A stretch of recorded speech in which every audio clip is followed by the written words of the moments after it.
Hi friends, ಎಲ್ಲರಿಗೂ ನಮಸ್ಕಾರ. ನನ್ನ ಕಡೆಯಿಂದ ಇವತ್ತು ಯುಗಾದಿ ಇದೆ. ಸೊ ಎಲ್ಲರಿಗೂ ಯುಗಾದಿ ಹಬ್ಬದ ಶುಭಾಶಯಗಳು ನನ್ನ ಕಡೆಯಿಂದ. ಎಲ್ಲರೂ ಹೇಗಿದ್ದೀರಾ? ಆರಾಮಿದ್ದೀರಾ ತಾನೇ? ನಾನು ಸಹಿತ ಆರಾಮಿದ್ದೇನೆ. ಆ್ಯಕ್ಚುಲಿ ಇವತ್ತು ಯುಗಾದಿ. ಎಲ್ಲರೂ ಎಷ್ಟು ಬ್ಯುಸಿ ಇದ್ದೀರಾ ಎಷ್ಟಿಲ್ಲ ನನಗೆಲ್ಲ ಗೊತ್ತು. ಇವತ್ತು ನಾನು ಬ್ಯುಸಿ ಇದ್ದೇನೆ, ಬಟ್ ಆದರೂ ನಿಮ್ಮ ಕೂಡ ವ್ಲಾಗ್ ಮಾಡ್ತಾ ಇದ್ದೇನೆ ಇವತ್ತು. ಸೊ ಆ್ಯಕ್ಚುಲಿ ನಾವು ಇವತ್ತು ಹೊರಡ್ತಾ ಇದ್ವಿ. ಯಾವುದೇ ಕಾರಣದಿಂದ ನಮಗೆ ಹೋಗ್ಲಿಕ್ಕೆ ಆಗಲಿಲ್ಲ ಇವತ್ತು. ಅದಕ್ಕೆ ಇನ್ನೂ 3 ಡೇಸ್ ನಾವು ಬೆಂಗಳೂರಿನಲ್ಲಿ ಸ್ಟೇ ಮಾಡ್ತಾ ಇದ್ದೇವೆ. ನಂತರ ನಾವು ಅತ್ನಿಗೆ ಹೋಗ್ತೇವೆ. ಇನ್ನೊಂದು ಮಾತು ಹೇಳಬೇಕಂದ್ರೆ, ನಾನು ಲಾಸ್ಟ್ ವ್ಲಾಗ್ದಲ್ಲಿ ಹೇಳಿದ್ರು ಬರೀ ನೀವು ಕೆಲಸ ಮಾಡೋದನ್ನೇ ಹಾಕ್ತೀರಾ ಮತ್ತೇನ್ರೆ ಮಾಡಿ ಹಾಕಿ ಅಂತ. ಓಕೆನಾ? ಇವತ್ತು ಯಲ್ಲಾಪುರ ಮಂದಿದು ಫುಡ್ ಹೇಗೆ ಮಾಡ್ತಾರೆ ಹೇಗಿಲ್ಲ ಅದನ್ನು ಸಹಿತ ಹಾಕಿದ್ದೇನೆ ವ್ಲಾಗ್ನಲ್ಲಿ. ಸೊ ಖಂಡಿತವಾಗಿ ಪೂರ್ತಿ ವಿಡಿಯೋ ನೋಡಿ ಮತ್ತು ನನ್ನ ಕಾಮೆಂಟ್ ಬಾಕ್ಸ್ನಲ್ಲಿ ಖಂಡಿತವಾಗಿ ಹೇಳಿ ನಿಮ್ಮ ಅಭಿಪ್ರಾಯಗಳನ್ನು. ಮತ್ತು ಅಷ್ಟೇ ಅಲ್ಲದೆ ನಿಮಗೂ ಏನೋ ಹೇಳಬೇಕಂತ ಮಾಡಿದ್ದೀನಿ. ಬದುಕು ಬೇವು ಬೆಳ್ಳದಂತೆ ಸುಖವೂ ಇರುತ್ತದೆ, ಅಷ್ಟೇ ಅಲ್ಲದೆ ದುಃಖವೂ ಇರುತ್ತದೆ. ಸುಖ ಬಂದಾಗ ಹಿಗ್ಗದೆ, ದುಃಖ ಬಂದಾಗ ಕುಗ್ಗದೆ ಬಾಳ್ವೆ ನಡೆಸಬೇಕು. ನೆಕ್ಸ್ಟ್, ಈ ಯುಗಾದಿ ನಿಮ್ಮ ಜೀವನದಲ್ಲಿ ಕಹಿ ದೂರ ಮಾಡಲಿ, ಸಿಹಿ ಹೆಚ್ಚಿಸಲಿ.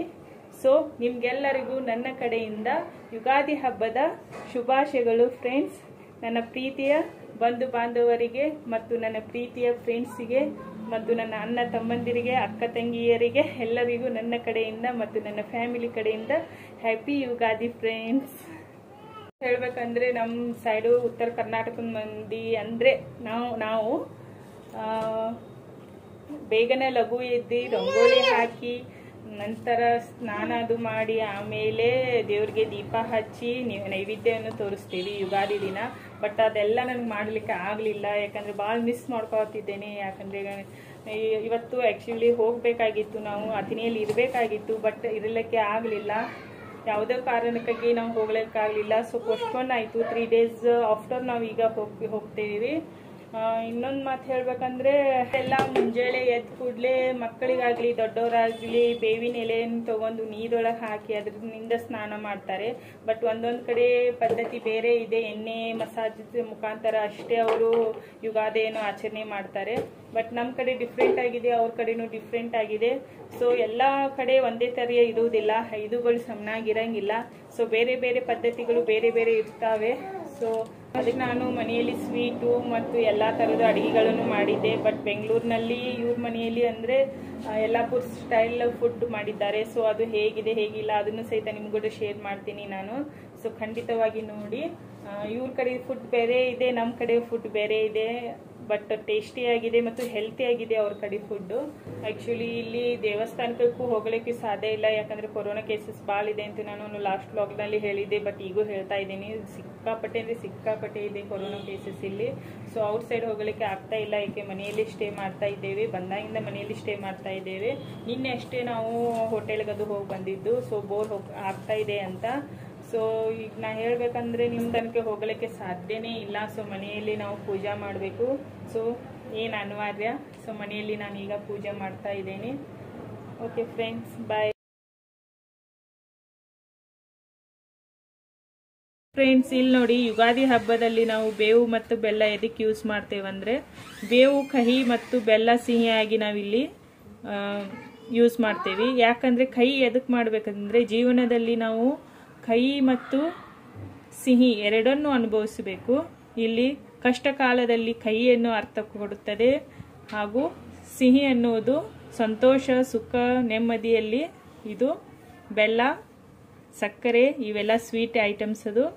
ಅದಕ್ಕೆ ನಾವಿಲ್ಲಿ ಕಹಿ ಮತ್ತು ಸಿಹಿ ಇದಕ್ಕೆ ಯುಗಾದಿಯ ಅರ್ಥವನ್ನು ಕೊಡುತ್ತದೆ. ಸೊ ನಿಮ್ಗೆ ಗೊತ್ತು, ಜೀವನದಲ್ಲಿ ಮನುಷ್ಯರಿಗೆ ಎಷ್ಟು ಕಷ್ಟಗಳು ಬಂದಾಗ ಎಲ್ಲ ನಮಗೆ ಆವಾಗ ತೊಂದರೆಗಳು ಉಂಟಾಗುತ್ತವೆ. ಹಾಗೂ ನಮಗೆ ಎಷ್ಟು ಸಂತೋಷ, ಸುಖ, ನೆಮ್ಮದಿ ಅದು ಇದ್ದಾಗಲೂ ನಮಗೆ ಎಷ್ಟು ಆನಂದ, ಸಂತೋಷ ಉಂಟಾಗುತ್ತದೆ. ಅದಕ್ಕೆ ನಾವು ಇಲ್ಲಿ ಕಹಿ ಮತ್ತು ಸಿಹಿ ಎರಡನ್ನೂ ಸೇರಿಸಿದರೆ ಅದು ಒಂದು ಅನ್ಯೋನ್ಯವಾದ ಜೀವನ ಅನುಭವಿಸುತ್ತೇವೆ ಎಂಬುದರ ಬಗ್ಗೆ ನಿಮಗೀಗ ತಿಳಿದಿರ್ಬೋದು. ಸೊ ಅದಕ್ಕೆ ನಾವಿಲ್ಲಿ ಕಹಿ ಮತ್ತು ಸಿಹಿ ಎರಡು ಇದನ್ನು ಅನುಭವಿಸಿದರೆ ಜೀವನ ಎಂಬುದು ಸುಖಕರವಾಗಿ, ನೆಮ್ಮದಿಯಾಗಿ, ಸಂತೋಷಕರವಾಗಿ ಹೋಗುತ್ತದೆ. ಸೊ ನೋಡಿ ಫ್ರೆಂಡ್ಸ್, ಈಗ ನಾವು ಯುಗಾದಿ ಹಬ್ಬದ ನಿಮಗೆ ಇನ್ನೊಮ್ಮೆ ಎಲ್ಲರಿಗೂ ಶುಭಾಶಯಗಳು.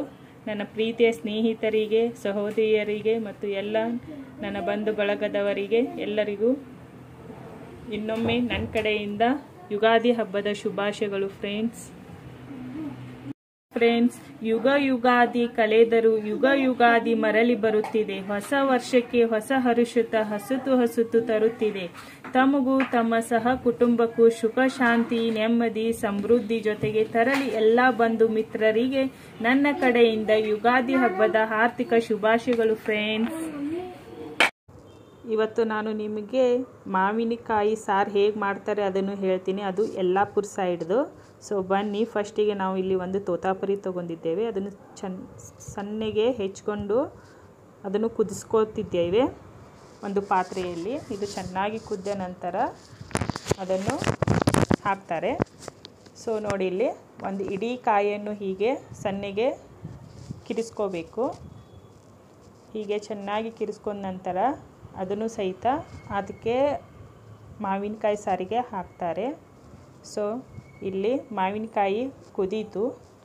ಸೊ ಇದನ್ನು ಸ್ವಲ್ಪ ತಣ್ಣಗೆ ಆಗುವ ತನಕ ನಾವು ವೇಟ್ ಮಾಡೋಣ. ಅವ್ರು ಹೇಗೆ ಮಾಡ್ತಾರೆ ಅದನ್ನ ಈಗ ನಾನು ತೋರಿಸ್ತೀನಿ, ಬನ್ನಿ. ಇಡೀ ಒಂದು ಕಾಯಿ ಹಾಕಬೇಕಲ್ಲ? ಒಂದು ಕಾಯಿ, ಇಡೀ ಒಂದು ಕಾಯಿ ತುರ್ಕೋಬೇಕು ಸಣ್ಣಗೆ.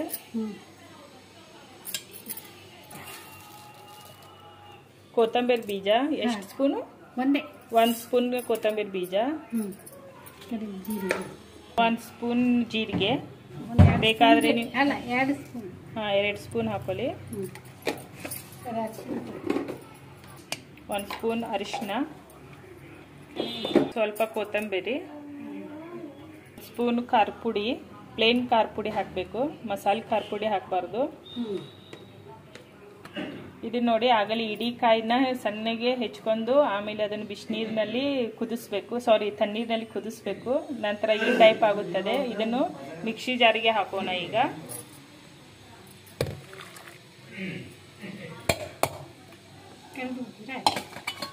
ಇದನ್ನು ಈಗ ನುಣ್ಣಗೆ ನಾವು ಪೇಸ್ಟ್ ಮಾಡ್ಕೋಣ, ಬನ್ನಿ. ಇದು ಇನ್ನೂ ಪೇಸ್ಟ್ ಆಗಿಲ್ಲ, ಅದಕ್ಕೆ ನಾವು ಇಲ್ಲಿ ಸ್ವಲ್ಪ ನೀರು ಯೂಸ್ ಮಾಡೋಣ. ಒಂದು ಹಾಫ್ ಗ್ಲಾಸ್ ಹಾಕಿದ್ರೆ ಸಾಕು.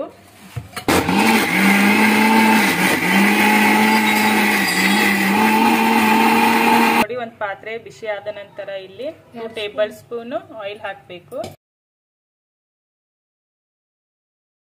ಇದು ಆಯಿಲು ಚೆನ್ನಾಗಿ ಬಿಸಿ ಆಗಬೇಕು. ಬಿಸಿ ಆದ ನಂತರ ಇಲ್ಲಿ 1 ಟೇಬಲ್ ಸ್ಪೂನ್ ಉದ್ದಿನ ಬೇಳೆಯನ್ನು ಹಾಕ್ತಾ ಇದ್ದೇವೆ ಇಲ್ಲಿ. ಸೊ ಇದು ಸಹಿತ ಚೆನ್ನಾಗಿ ಹುರಿಯಬೇಕು. ಇದು ಬ್ರೌನಿಸ್ ಆಗೋ ತನಕ ಹುರಿಯಬೇಕು. ನಂತರ ಕಡಲೆಪತ್ತೆ ಅಂದರೆ ಕರಿಬೇವು ಹಾಕೋಬೇಕು. ನಂತರ ಅದನ್ನು ಸಹಿತ ಚೆನ್ನಾಗಿ ಹುರಿದುಕೊಳ್ಳಬೇಕು. ಇಲ್ಲಿ ನೋಡಿ, ಆಗಲೇ ಪೇಸ್ಟ್ ಮಾಡಿದ್ದು ಈಗ ಚೆನ್ನಾಗಿ ಪೇಸ್ಟ್ ಆಗಿದೆ. ಅದನ್ನು ಇದಕ್ಕೆ ಪಾತ್ರೆಗೆ ಹಾಕೋಣ ಈಗ.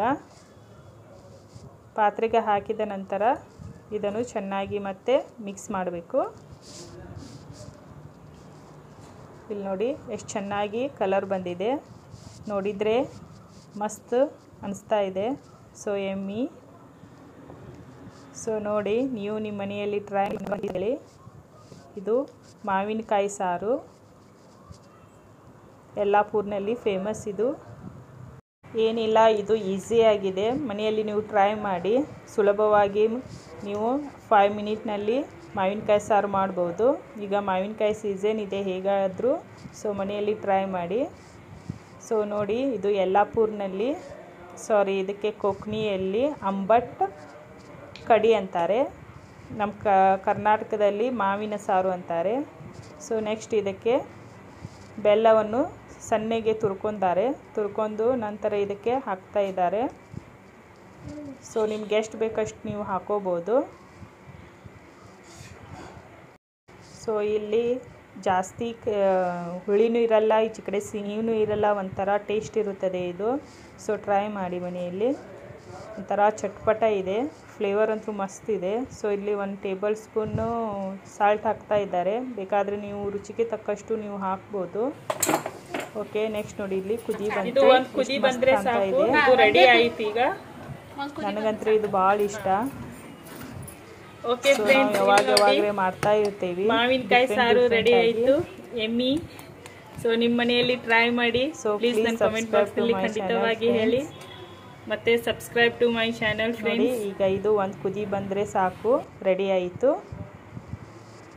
ಯಲ್ಲಾಪುರ ಸೈಡಿನ ಅಂಬಟ್ ಕಡಿ ಅಂಥೇಳಿ ಕರೀತಾರೆ ಇದಕ್ಕೆ. ಬನ್ನಿ ನೆಕ್ಸ್ಟ್ ನಾನು ನಿಮಗೆ ಇನ್ನೊಂದು ರೆಸಿಪಿ ಹೇಳಿಕೊಡ್ತೀನಿ. ಆ ರೆಸಿಪಿ ಯಾವುದಂದರೆ ಇದು ಯಲ್ಲಾಪುರ ಸೈಡ್ದೆ ಹೀರೆಕಾಯಿ ಪಲ್ಯ. ಸೊ ಹೀರೆಕಾಯಿ ಪಲ್ಯ ಹೇಗೆ ಮಾಡ್ತಾರೆ ಅದನ್ನು ಸಹಿತ ನಿಮ್ಗೂಡ ಈಗ ಶೇರ್ ಮಾಡ್ತೀನಿ. ಬನ್ನಿ. ಹೀರೆಕಾಯಿ ಒಂದು 5-6 ತೊಗೊಂಡಿದ್ದಾರೆ ಇಲ್ಲಿ. ಇದನ್ನು ಚೆನ್ನಾಗಿ ಕ್ಲೀನ್ ಮಾಡಿದ್ದಾರೆ ನೀರಿನಲ್ಲಿ. ನೆಕ್ಸ್ಟ್ ಇದನ್ನು ಅದರ ಮೇಲಿರುವ ಸಿಪ್ಪೆಯನ್ನು ಚೆನ್ನಾಗಿ ಕಟ್ ಮಾಡ್ತಾ ಇದ್ದಾರೆ. ನೀವು ಸಿಪ್ಪೆ ತೆಗೆದ್ರೆ ಫ್ಲೇವರ್ ಚಲೋ ಬರುತ್ತದೆ, ಇಲ್ಲಾಂದರೆ ಅದು ಬಾಯಲ್ಲಿ ಸಿಗುತ್ತದೆ. ಸೊ ನೋಡಿ ಇದನ್ನು ಎಲ್ಲ ಕ್ಲೀನಾಗಿ ಮಾಡ್ಕೋಬೇಕು. ನಂತರ ಇನ್ನೊಮ್ಮೆ ಇದನ್ನು ನೀರಿನಲ್ಲಿ ತೊಳೆಯಿರಿ. ನೋಡಿ ನೆಕ್ಸ್ಟ್ ನಾನು ಇಲ್ಲಿ ಚೆನ್ನಾಗಿ ಕಟ್ ಮಾಡ್ಕೊಂಡಿದ್ದಾರೆ ಇಲ್ಲಿ. ನೆಕ್ಸ್ಟು ಇದಕ್ಕೆ ಕೊಕೊನಟ್ ಸಹಿತ ಹಾಕ್ತಾ ಇದ್ದಾರೆ, ಕೊಬ್ಬರಿ ತುರಿ. ನೆಕ್ಸ್ಟ್ ಇದಕ್ಕೆ 2 or 3 ಆನಿಯನ್ಸ್ ಸುದ ಕಟ್ ಮಾಡಿದ್ದು ಹಾಕಬೇಕು. ನೆಕ್ಸ್ಟ್ ಇಲ್ಲಿ 4-5 ಚಿಲ್ಲಿ ಅಂದರೆ ಗ್ರೀನ್ ಚಿಲ್ಲಿ ಸಹಿತ ಇಲ್ಲಿ ಯೂಸ್ ಮಾಡ್ತಾರೆ. ಸೊ ಒಂದು ಪಾತ್ರೆ ತೊಗೋಬೇಕು. ಇಲ್ಲಿ ಒಂದು ಪಾತ್ರೆ ತೊಗೊಂಡ ನಂತರ ಅದು ಚೆನ್ನಾಗಿ ಕಾದ ನಂತರ ಅದಕ್ಕೆ ಸ್ವಲ್ಪ ನಾವೀಗ ಆಯಿಲ್ ಹಾಕೋಣ. ಆಯಿಲ್ ಹಾಕಿದ ನಂತರ 1 ಟೇಬಲ್ ಸ್ಪೂನ್ ಆಯಿಲ್ ಹಾಕಿದರೆ ಸಾಕು. ನಂತರ ಚೆನ್ನಾಗಿ ಕಟ್ ಮಾಡ್ಕೊಂಡಿರುವ ಆನಿಯನ್ ನಾವು ಇದಕ್ಕೆ ಹಾಕೋಣ. ಅದು ಸಹಿತ ಚೆನ್ನಾಗಿ ಹುರಿಯಬೇಕು. ಚೆನ್ನಾಗಿ ಎಷ್ಟು ಹುರಿಯುತ್ತದೆ ಅಷ್ಟು ಟೇಸ್ಟಿ ಆಗುತ್ತದೆ. ನೆಕ್ಸ್ಟ್ ಗ್ರೀನ್ ಚಿಲ್ಲಿ ಸಹಿತ ಇದರಲ್ಲಿ ಹಾಕಬೇಕು. ಎಣ್ಣೆಯಲ್ಲಿಯೇ ಅದು ಫ್ರೈ ಆಗುತ್ತದೆ, ಖಾರಿನ ಅಂಶ ಬರುವುದಿಲ್ಲ. ಸೊ ನೆಕ್ಸ್ಟ್ ಇಲ್ಲಿ 1 ಟೇಬಲ್ ಸ್ಪೂನ್ ಸಾಲ್ಟ್ ಹಾಕ್ಕೊಂಡಿದ್ದೇವೆ. ಬೇಕಾದ್ರೆ ನೀವು ರುಚಿಗೆ ತಕ್ಕಷ್ಟು ಹಾಕ್ಕೋಬೋದು. ನೆಕ್ಸ್ಟ್ ನೋಡಿ ಹೀರೆಕಾಯಿ ಸಣ್ಣಗೆ ಹೆಚ್ಚಿರುವುದು ಇದನ್ನು ಸಹಿತ ಇದರಲ್ಲಿ ಹಾಕಿದರು. ಇದರಲ್ಲಿ ಡೈರೆಕ್ಟಾಗಿ ಎಲ್ಲ ಹಾಕಿಬಿಟ್ರು ಅವರು. ಸೊ ನೋಡಿ ಇದನ್ನೆಲ್ಲ ಮಿಕ್ಸ್ ಮಾಡ್ಕೋಬೇಕು. ಆನಿಯನ್ ಮತ್ತು ಚಿಲ್ಲಿ ಎಲ್ಲದು ಮಿಕ್ಸ್ ಆಗಬೇಕು. ಹೀರೆಕಾಯಿಗೆ ಫ್ಲೇವರ್ ಆಗಬೇಕದು. ನಂತರ ಅದನ್ನು ಸ್ಟೀಮ್ ಮಾಡಬೇಕು 5 ಮಿನಿಟ್. ಅದ್ರ ಮೇಲೆ ಒಂದು ಪಾತ್ರೆ ಮುಚ್ಚಿ ಈಗ ಸ್ಟೀಮ್ ಆಗೋ ತನಕ ನಾವು ವೇಟ್ ಮಾಡೋಣ. ನೆಕ್ಸ್ಟ್ ಇದು ಕಾಯಿ ತುರಿ ಸಹಿತ ಇದರಲ್ಲಿ ಲಾಸ್ಟಿಗೆ ಹಾಕಬೇಕು. ಸ್ವಲ್ಪ ಕೊತ್ತಂಬರಿ ಸಹಿತ ಇಲ್ಲಿ ಹಾಕಬೇಕು.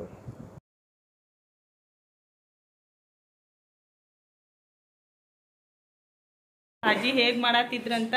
ಸೊ ಇದು ಯಲ್ಲಾಪುರ ಸ್ಟೈಲ್ ಭಾಜಿ. ಏನಂತಾರೆ ಇದಕ್ಕೆ, ಹೀರೆಕಾಯಿ ಪಲ್ಯ. ಇವರು ಇಲ್ಲಿ ಜಾಸ್ತಿ ಅಂದರೆ ನಾವು ಖಾರ ಪುಡಿ ಯೂಸ್ ಮಾಡ್ತೀನಿ, ಬಟ್ ಇವರು ಖಾರ ಪುಡಿ ಯೂಸ್ ಮಾಡಲ್ಲ, ಚಿಲ್ಲೀಸ್ ಅಷ್ಟೇ ಯೂಸ್ ಮಾಡಿದ್ದಾರೆ. ಸೊ ಮತ್ತು ನೆಕ್ಸ್ಟ್ ನಾ ಹೇಳ್ಬೇಕಂದ್ರೆ ಇವ್ರಂದ್ರೆ ಇದು ಹೆಲ್ತಿ ಅನಿಸ್ತಾ ಇದೆ. ಯಾಕಂದರೆ ನಮ್ಮ ಕಡೆ ಬರೀ ಖಾರ ಎಣ್ಣೆನೇ ಜಾಸ್ತಿ ಇರುತ್ತದೆ ಮತ್ತು ಮಸಾಲೆ ಜಾಸ್ತಿ ಇರುತ್ತದೆ. ಬಟ್ ಇವ್ರು ನೋಡಿದರೆ ಸ್ವಲ್ಪ ನನಗೆ ಹೆಲ್ತಿ ಫುಡ್ ಅನಿಸ್ತಾ ಇದೆ. ಯಾಕಂದರೆ ಡೈರೆಕ್ಟ್ ಸಬ್ಜಿ ಇದೆ ನೋಡಿ ಇಲ್ಲಿ. ಸೊ ಏನೂ ಇಲ್ಲ, ಇದಕ್ಕೆ ಅರಿಶಿನ ಪುಡಿ ಹಾಕಲ್ಲ ಅವರು, ಮತ್ತು ಚಿಲ್ಲಿ ಹಾಕಲ್ಲ, ಮತ್ತು ಆಯಿಲ್ ಹಾಕಂಗಿಲ್ಲ. ಬಟ್ ನಮ್ಮದೊಳಗೆ ಎಷ್ಟು ಮಸಾಲೆ ಇರುತ್ತದೆ ನಿಮ್ಗೆ ಗೊತ್ತು. ನಿಮಗೂ ಪ್ಲೀಸ್ ನೀವು ಯಾರು ಯಲ್ಲಾಪುರ ಸಿರಿಸಿ ಮಂದಿ ಇದ್ದರೆ ಪ್ಲೀಸ್ ನನ್ನ ಕಮೆಂಟ್ ಬಾಕ್ಸ್ನಲ್ಲಿ ಹೇಳಿ. ನಾವು ಸಹಿತ ಹೀಗೆ ಮಾಡ್ತೇವಂತ, ಮತ್ತು ನಮ್ಮ ಸೈಡ್ ಹೇಗೆ ಮಾಡ್ತಾರೆ ಅದನ್ನು ಸಹಿತ ನೀವು ಕಮೆಂಟ್ ಬಾಕ್ಸ್ನಲ್ಲಿ ಖಂಡಿತವಾಗಿ ಹೇಳಿ. ಓಕೆ, ಇದು ಈಗ 5 ಮಿನಿಟ್ಸ್ ಸ್ಟೀಮ್ ಆಯಿತು. ಸ್ಟೀಮ್ ಆದ್ಕೂಡ ಇದು ನೀರಿನ ಅಂಶ ಬಿಡುತ್ತದೆ. ಸೊ ಅದು ಎಲ್ಲ ಹೀರೆಕಾಯಿ ನರಮ್ ಆಗುತ್ತದೆ. ನೆಕ್ಸ್ಟ್ ಇಲ್ಲಿ ನೋಡಿ ತುರಿದುಕೊಂಡಿರುವ ಕೊಬ್ಬರಿಯನ್ನು ಸಹಿತ ಇದ್ರ ಮೇಲೆ ಹಾಕಿದ್ವಿ ನಾವು. ನೆಕ್ಸ್ಟ್ ಇದನ್ನು ಚೆನ್ನಾಗಿ ಮತ್ತೆ ಮಿಕ್ಸ್ ಮಾಡಬೇಕು. ಯಾಕಂದರೆ ಕೊಬ್ಬರಿ ಅಂಶ ಎಲ್ಲ ಹೀರೆಕಾಯಿಗೆ ಹೋಗಬೇಕು, ಅಂದಾಗ ಅದು ಫ್ಲೇವರ್ ಸಿಗುತ್ತದೆ ಬಾಯಲ್ಲಿ. ಸೊ ಇದನ್ನು ಸಹಿತ ಕೊಬ್ಬರಿ ಸಹಿತ ಇದನ್ನು ಹಾಕಿದ ನಂತರ ಇದನ್ನು ಚೆನ್ನಾಗಿ ಕಳಿಸ್ಬೇಕು. ನಂತರ ಇದನ್ನು ಹಾಕಿದ ನಂತರ ಮತ್ತೊಮ್ಮೆ ನಾವು ಇದಕ್ಕೆ ಸ್ಟೀಮ್ ಕೊಡಬೇಕು. ಸ್ಟೀಮ್ ಕೊಟ್ಟ ಕೂಡಲೇ ನಾನು ಹೇಳಿದೆಲ್ಲ ಅದು ಫ್ಲೇವರ್ ಎಲ್ಲ ಅದಕ್ಕೆ ಹೋಗ್ತದೆ. ಸೊ ಬಾಯಲ್ಲಿ ಫ್ಲೇವರ್ ಸಿಗುತ್ತದೆ ಅಂತ. ಸೊ ಬನ್ನಿ ಈಗ ಸ್ಟೀಮ್ ಕೊಡೋಣ ಮತ್ತೆ 5 ಮಿನಿಟು.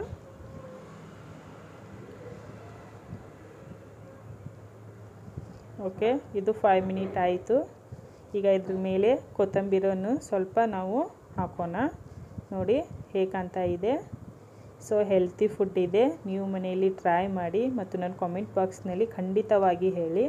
ಯಾಕೆಂದರೆ ಮಸ್ತ್ ಎಮ್ಮಿ ಇದೆ. ನನಗಂದ್ರೆ ಭಾಳ ಇಷ್ಟ ಆಯಿತು. ನನಗೆ ಇದು ಫೇವ್ರೇಟ್ ಆಗಿಬಿಡ್ತು. ಸೊ ನೆಕ್ಸ್ಟ್ ನಾನು ನಿಮಗೆ ಯುಗಾದಿ ಸ್ಪೆಷಲ್ ಸೀರಾ ಹೇಗೆ ಮಾಡ್ತಾರೆ ರವಾನಿಂದ ಅದನ್ನು ಸಹಿತ ನಿಮ್ಗೂಡಿ ಈಗ ಶೇರ್ ಮಾಡಲಿಕ್ಕೆ ಇಷ್ಟಪಡ್ತೀನಿ. ಚೆನ್ನಾಗಿ ತುಪ್ಪದಲ್ಲಿ ಇದನ್ನು ಹುರ್ಕೋಬೇಕು. ಒಂದು 3-4 ಟೇಬಲ್ ಸ್ಪೂನ್ ತುಪ್ಪ ಹಾಕಿ ನಂತರ ಅದನ್ನು ರವಾವನ್ನು ಹಾಕಿ ಚೆನ್ನಾಗಿ ಹುರ್ಕೋಬೇಕು. ಇಲ್ಲಿ ನೋಡಿ 3 ಗ್ಲಾಸಸ್ ಒಂದು ಕಡಾಯಿಯಲ್ಲಿ ನೀರು ಹಾಕೋಬೇಕು. ನಂತರ ಒಂದು ಹಾಲಿನಲ್ಲಿ ಕೇಸರಿಯನ್ನು ಹಾಕಿರ್ತೀವಿ, ಅದನ್ನು ಚೆನ್ನಾಗಿ ನೆನೆ ಇಟ್ಟಿದ ಕೂಡಲೇ ಆ ಕಲರ್ ಬರುತ್ತದೆ, ಅದನ್ನು ಸಹಿತ ಅಲ್ಲಿ ಹಾಕಬೇಕು. ನೆಕ್ಸ್ಟ್ ನೋಡಿ 1 ಗ್ಲಾಸ್ನಲ್ಲಿ ನಾವು ಸಕ್ಕರೆಯನ್ನು ಇದಕ್ಕೆ 3 ಗ್ಲಾಸ್ ನೀರಿಗೆ 1 ಗ್ಲಾಸ್ ಸಕ್ಕರೆ ಹಾಕಿದರೆ ಅದು ಟೇಸ್ಟಿ ಬರುತ್ತದೆ. ಸೊ ಸಿಹಿ ಅಂಶವೂ ಆಗುತ್ತದೆ. ಸೊ ನೋಡಿ ಕುದಿ ಬಂದ ನಂತರ ಅದಕ್ಕೆ ನಾವು ರವೆ ಹಾಕಬೇಕು. ರವೆ ಹಾಕಿ ಚೆನ್ನಾಗಿ ಹೀಗೆ ಮಿಕ್ಸ್ ಮಾಡ್ತಾ ಇರಬೇಕು, ಯಾಕಂದರೆ ಅದು ಗಟ್ಟಾಗಿಬಿಡುತ್ತದೆ, ಇಲ್ಲಾಂದರೆ ಗಂಟು ಆಗಿಬಿಡುತ್ತದೆ. ಮಧ್ಯೆ ಮಧ್ಯದಲ್ಲಿ ಹೀಗೆ ತಿರುಗ್ತಾ ಇರಬೇಕು. ಇದು ಗಟ್ಟಾಗ್ತಾ ಇದೆ, ಓಕೆ. ಚೆನ್ನಾಗಿ ಅದನ್ನು ಸ್ಟೀಮ್ ಕೊಡಬೇಕು. ಒಬ್ಬೊಬ್ಬರು ಇದ್ರ ಮೇಲೆ ತುಪ್ಪನೂ ಹಾಕೋತಾರೆ, ಬಟ್ ನಾವು ಆಲ್ರೆಡಿ ಅದು ತುಪ್ಪದಲ್ಲೇ ಹುರ್ಕೊಂಡಿದ್ವಿ. ಸೊ ನೆಕ್ಸ್ಟ್ ನೋಡಿ ಇಲ್ಲಿ 1 ಗ್ಲಾಸ್ ನಾನು ಹೇಳಿದೆಲ್ಲ 3 ನೀರಿಗೆ 1 ಗ್ಲಾಸು ಸಕ್ಕರೆ, ಅದನ್ನು ಸಹಿತ ಇದಕ್ಕೆ ಹಾಕಬೇಕು. ಇದನ್ನು ಸಹಿತ ಚೆನ್ನಾಗಿ ಮಿಕ್ಸ್ ಮಾಡಬೇಕು, ಯಾಕಂದರೆ ಮಧ್ಯದಲ್ಲಿ ಸಕ್ಕರೆ ಅಂಶವು ಉಳಿತದೆ. ಸೊ ಅದಕ್ಕೆ ಎಷ್ಟು ನೀವು ಮಿಕ್ಸ್ ಮಾಡ್ತೀರಿ ಅಷ್ಟು ಫ್ಲೇವರ್ ಬರುತ್ತದೆ, ಅಷ್ಟು ಟೇಸ್ಟಿ ಆಗುತ್ತದೆ. ಸೊ ಎಲ್ಲ ಕಡೆ ಸೀರಾ ಬೇರೆ ಬೇರೆ ಟೈಪ್ ಮಾಡ್ತಾರೆ. ಸೊ ಯಲ್ಲಾಪುರ ಮಂದಿ ಈ ಟೈಪ್ ಮಾಡ್ತಾರೆ, ಬಟ್ ನಾವು ಸ್ಟಾರ್ಟಿಂಗು ತುಪ್ಪ ಹಾಕ್ತಾನೆ ತುರಿತೇವೆ. ಬಟ್ ಇವರು ಡೈರೆಕ್ಟು ತುಪ್ಪದಲ್ಲಿ ಹುರ್ಕೊಂಡು ಡೈರೆಕ್ಟು ಏನಂತಾರೆ ಅದು ಸಕ್ಕರೆ ಹಾಕಿದ್ರು. ನಂತರ ಲಾಸ್ಟಿಗೆ ಡ್ರೈ ಫ್ರೂಟ್ಸ್ ಹಾಕ್ತಾ ಇದ್ದಾರೆ. ನಾವು ಪಿಸ್ತಾ, ಬಾದಾಮ್, ಗೋಡಂಬಿ ಇವೆಲ್ಲ ಯೂಸ್ ಮಾಡ್ತೀವಿ. ಇಲ್ಲಿ ಇವರು ಗೋಡಂಬಿ ಮತ್ತು ದ್ರಾಕ್ಷಿ ಅಷ್ಟೇ ಯೂಸ್ ಮಾಡಿದ್ದಾರೆ. ಸೊ ನೋಡಿ ಬಿಸಿ ಬಿಸಿಯಾದ ಸೀರಾ ರೆಡಿ. ಓಕೆ, ನೆಕ್ಸ್ಟ್ ನಾನು ಈಗ ಯುಗಾದಿ ಹೇಗೆ ಆಚರಣೆ ಮಾಡಿದ್ವಿ ಅದನ್ನು ಸಹಿತ ಈಗ ಹಾಕ್ತೀನಿ ನಿಮಗೂಡು. ಸಿಂಪಲ್ ಆಗಿತ್ತು ನಮ್ಮದು ಇವತ್ತು ಹಬ್ಬ, ಯಾಕಂದರೆ ನಿಮ್ಗೆ ಆಲ್ರೆಡಿ ನಾನು ಹೇಳಿದ್ದೇನೆ. ಯಾಕಂದರೆ ಇಲ್ಲಿ ಕೊರೋನಾ ಜಾಸ್ತಿ ಇರೋದಕ್ಕೆ ಟೆಂಪಲ್ಗೆ ಹೋಗಲಿಕ್ಕೆ ನಮಗೆ ಚಾನ್ಸ್ ಇದ್ದಿರ್ಕಿಲ್ಲ, ಯಾಕಂದರೆ ಜನ ಜಾಸ್ತಿ ಇದ್ದರು. ಸೊ ರಿಸ್ಕ್ ಬೇಡ ಅಂತ ನಾವು ಮನೆಯಲ್ಲಿ ಮಾಡಿದ್ವಿ. ಅದನ್ನು ನಿಮ್ಗೀಗ ತೋರಿಸ್ತೀನಿ, ಬನ್ನಿ.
ಭಾಳ ಹಠ ಮಾಡ್ತಾ ಇದ್ಲು. ಸೊ ಈವ್ನಿಂಗ್ ಟೈಮ್ ನನಗೆ ಹೊರಗೆ ಕರ್ಕೊಂಡು ಹೋಗು ಅಂತ. ಸೊ ನಾವೀಗ ಲಸ್ಸಿ ಐಸ್ ಕ್ರೀಮ್ ಶಾಪ್ಗೆ ಹೋಗ್ತಾ ಇದ್ದೇವೆ.